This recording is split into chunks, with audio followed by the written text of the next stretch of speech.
काय भरपूर बोल मी आहेच नंतर. आता मी काय कुठल्या पक्षाचं नाही किंवा काय नाही. असं कुठं आम्ही म्हटले का रे बाळा? आम्ही असं नाही म्हणलेलं.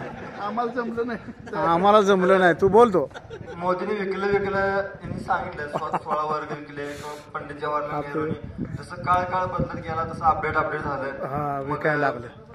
खुद शरद पवारांनी म्हणले की सहकार कसा चालवायचा म्हणजे राज्य कसं चालवायचं. तर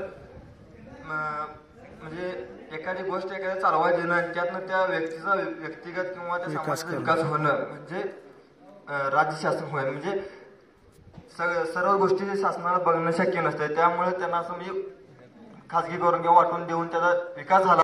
खाजगीकरणात किंवा ज्या गोष्टीत लोकांचा किंवा समाजाचा जर चांगला विकास होत असेल त्यात वृद्धी होत असेल तर काय अडचण नाही खाजगीकरण केलं तर.